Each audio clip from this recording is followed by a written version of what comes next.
Olá, turma, tudo bem com vocês? Eu sou a professora Cíntia, professora de História, e hoje iremos desenvolver a aula número 3 do nono ano.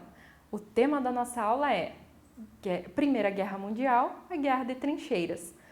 Para o desenvolvimento dessa aula, nós temos alguns objetivos a serem atingidos por vocês. Quais são eles?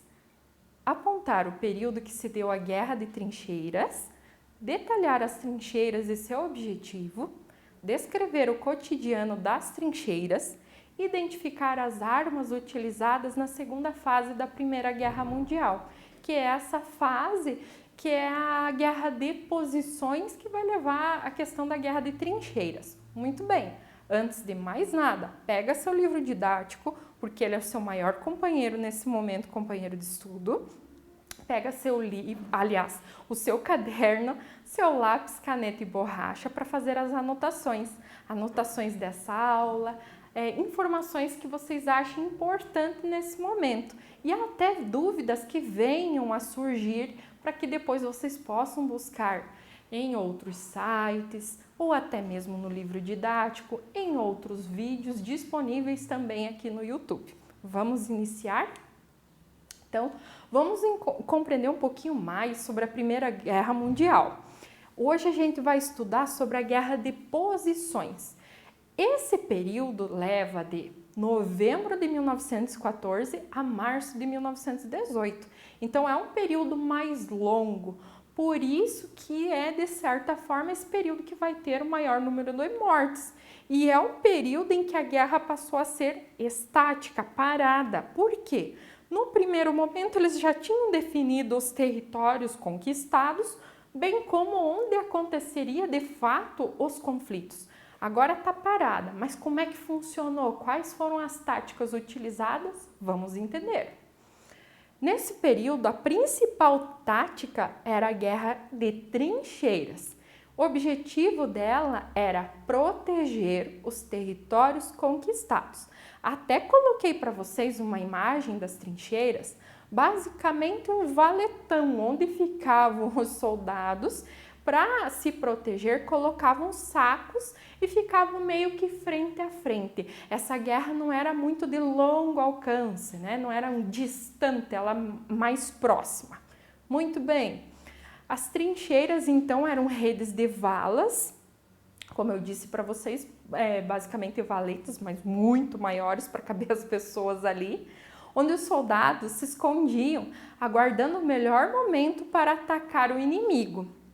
Chegada a hora, eles se escoravam nos parapeitos, nas barricadas de sacos de areia para atacar a trincheira inimiga.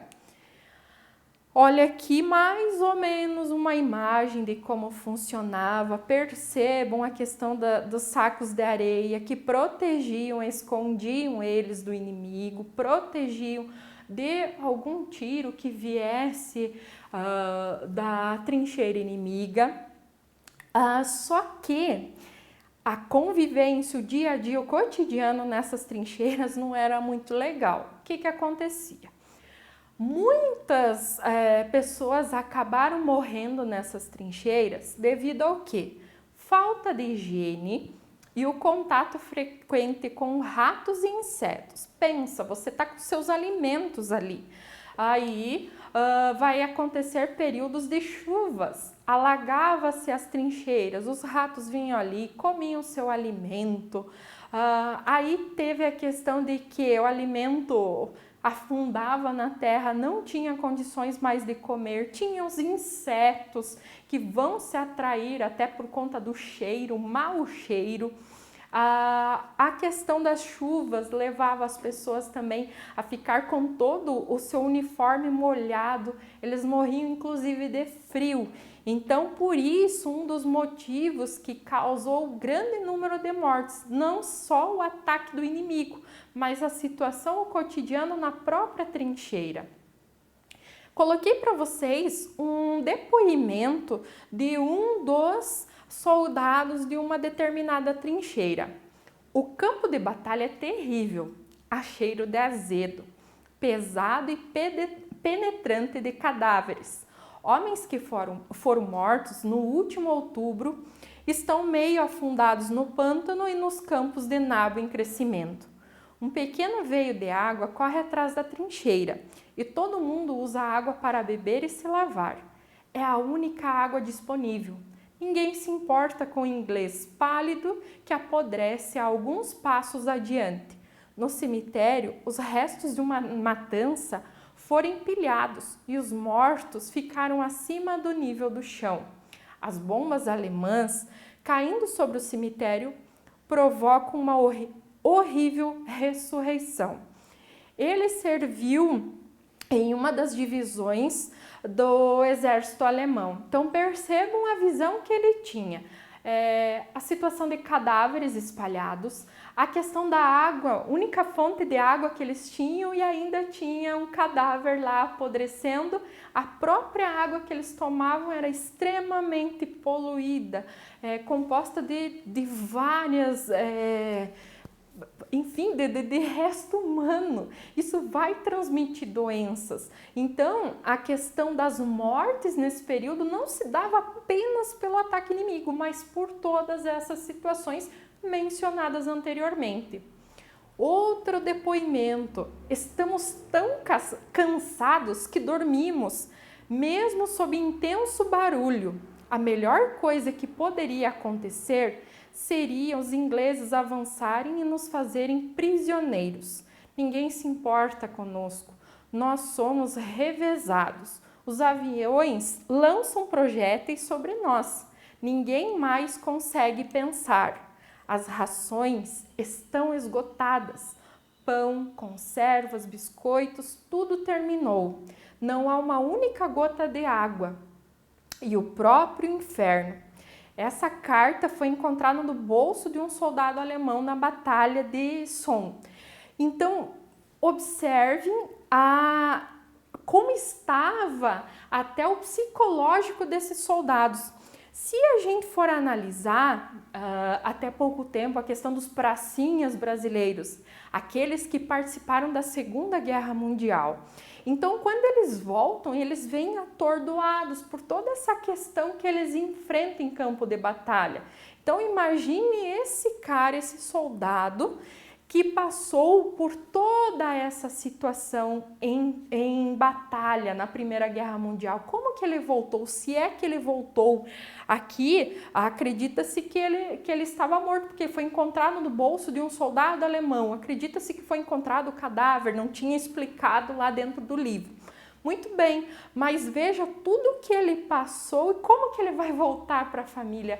Esse tratamento psicológico, será que tinha um pós Primeira Guerra Mundial? Isso tudo também a gente precisa pensar. A guerra, até que ponto ela é viável? Até que ponto se fazer guerra foi importante? Porque para quais países? Quem ganhou de fato, quem não ganhou? Será que quem ganhou realmente conquistou ou não? Comecem a pensar nesse sentido. Vale a pena fazer guerra? Sobre as trincheiras. Então, muitos soldados eles eram atingidos fatalmente. Quando acreditavam ter derrotado o inimigo, novos homens surgiam das trincheiras, porque eles ficavam escondidos. Percebam que até tem degraus nas trincheiras, fica na retaguarda. Se o da frente foi ferido, já vem um para detrás para lutar contra o inimigo, para atingir o inimigo, e sempre mostrando essa questão dessa força. As tecnologias de guerra. As armas mais utilizadas ali nas trincheiras realmente era o rifle com a baioneta de lâmina longa, afiado, usado no corpo a corpo. Até no filme O Patriota, eu lembro, e tem outros filmes que tratam especificamente da Primeira Guerra Mundial, mostram essa arma que tem no final uma lâmina, porque era utilizada como espada no corpo a corpo. Eles tinham também as metralhadoras, que disparavam até 600 tiros por minuto, mas a maior parte do tempo os soldados eles se escondiam do inimigo. O corpo a corpo em si, ele era raro, e os exércitos usavam principalmente a artilharia, sejam armas de fogo, canhões, arma de longo alcance, entre outros. O projétil mais temido era o que continha gás mostarda. Ele não era letal, mas deixava os soldados atordoados, incapazes de lutar e se defender de ataques inimigos. Por isso que eu comentei para vocês no início da aula, em outra aula, que a Primeira Guerra Mundial também movimentou a área da ciência. O desenvolvimento de novas armas, o gás mostarda, é um exemplo disso. Ele não chegava a matar, mas fazia com que os soldados ficassem atordoados. Atordoados, ficavam alvos fáceis para o inimigo. Então, isso tudo movimentava toda a ciência, indústria, a sociedade para o conflito. A questão dos ataques aéreos e marítimos, coloquei na primeira imagem o Barão Vermelho, que foi um dos maiores aviadores da história, tornando-se um ícone militar da Alemanha na Primeira Guerra Mundial. Vários submarinos foram criados ao longo da guerra, destacando-se as funções de caças, ataque, transporte, patrulha e o lançamento das terríveis minas marítimas, principalmente, até destaquei para vocês, entre os alemães e também os britânicos. Lembrem-se que os britânicos dominavam a questão marítima.